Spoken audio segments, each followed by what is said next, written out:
Good morning and vanakkam. In this video, we're going to be reading from Dancing with Shiva, Hinduism's contemporary catechism, written by Sadhguru Sivaya Subramania Swami, a richly illustrated sourcebook of Indian spirituality in question and answer form, exploring how to know the divine, honor all creation, and see God everywhere, in everyone.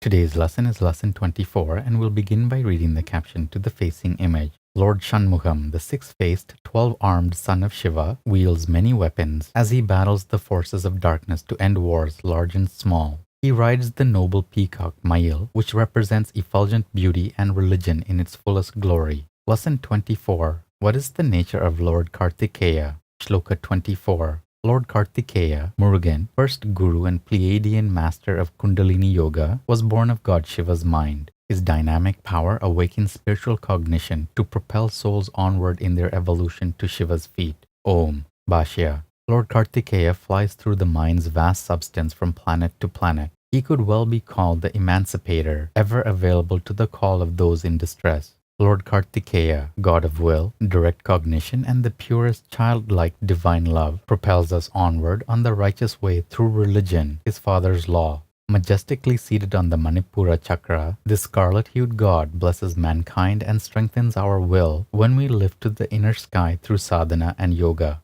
The yoga pada begins with the worship of him. The yogi, locked in meditation, venerates Karttikeya, Skanda, as his mind becomes as calm as Sharavana, the lake of divine essence. The kundalini force within everyone is held and controlled by this powerful god, first among renunciates, dear to all sannyasins. Revered as Murugan in the south, he is commander-in-chief of the great Devonic army, a fine dynamic soldier of the within, a fearless defender of righteousness. He is divinity emulated in form. The Vedas say, to such a one who has his stains wiped away, the venerable Sanat Kumara shows the further shore of darkness. Him they call Skanda. Om Namah Shivaya.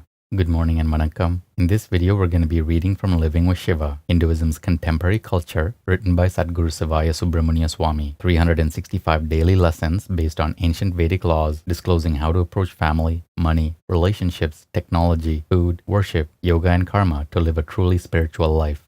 Today's lesson is lesson 179, and the topic is the why don't you approach. It does not take long for even very young children raised in the why don't you method to catch on and understand that they are permitted, indeed expected, to make a personal choice in all that happens in family life.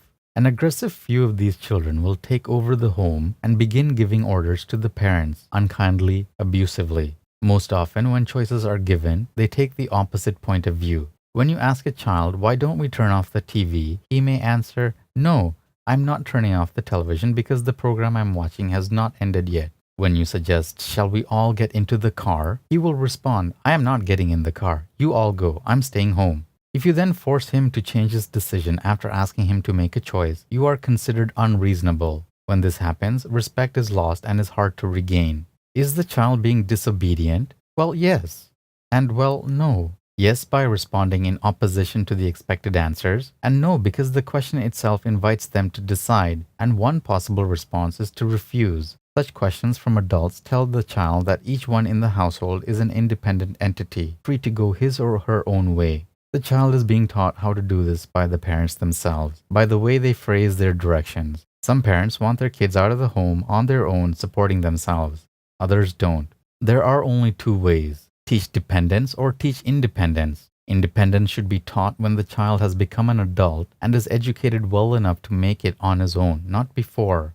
Then he is responsible and will do right by his parents when they are older, because he understands dharma, duty, because he depended upon and flourished under their direction, their love, and their wisdom for oh so many years. Don't let them leave home too early and then continue to learn by their own mistakes. What a sad and often painful way to learn. Don't let them face up to this. Protect them while you can.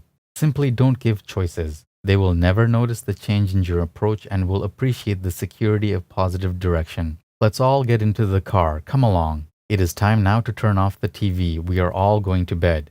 Keep affirming that our family is a team. We move together. We are loyal to each other and tell each other everything, keeping no secrets. We will always stay together and care for one another. This should come up at every opportunity, at least 3 times a week. What is the binding force that keeps youths in the home? Love. If you love your children completely, they won't want to leave. You won't be able to force them out of the house even if you try. You are bound together by bands of steel made of love.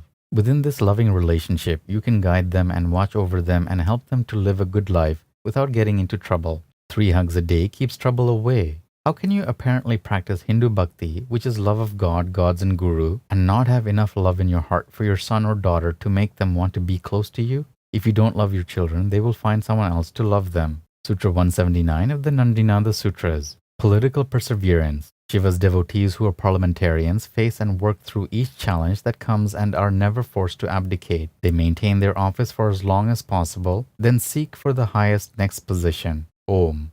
Good morning and vanakkam. In this video, we'll be reading from Merging with Shiva, Hinduism's Contemporary Metaphysics, written by Sadguru Sivaya Subramania Swami. 365 enlightenment lessons from a mystical master, revealing the depths of Raja Yoga, the clear white light, the states of mind, and the ultimate spiritual destiny of every seeker. Today's lesson is lesson 179, and the topic is confronting memories. When man finally turns inward, sits down and asks, "Who am I? Where did I come from? Where am I going?" What is the first thing he discovers? The subconscious mind, of course. Do not be afraid of the subconscious. It is useless to be afraid of the past. If memories come up from the subconscious as if they happened yesterday, and you begin reacting emotionally and even physically all over again, say to yourself, "Welcome, welcome, welcome, memory from the past. My goodness, you're shaking my emotional body. I remember going through these emotional states years ago, and here we are reliving this film over again. But now I am on the spiritual path to enlightenment. I am the self. One day I'm going to realize it fully. I only live in this physical body. I use these emotions, but I won't be used by them. They are my tools. So here you are, my memory pattern, trying to make me feel like I did 5 years ago before I reprogrammed my subconscious and awakened spiritually. Oh, memory from the past, you have tested me well. Thank you." Then, like a good secretary, write down on a piece of paper everything you can remember about these experiences that have come before your vision and burn the paper when you have finished. Write down the entire experience that you are reacting to emotionally. This paper burning serves 3 purposes. First, it is symbolic to the subconscious that you are not going to react anymore to that particular problem. You have, through the act of writing it down, taken it out of the subconscious. Second, burning the paper means that no one else will read it, which might cause other problems. It also means that through the act of burning subconscious memories, you have released them forever. When you begin to meditate, you become keen and perceptive enough to begin to see within yourself.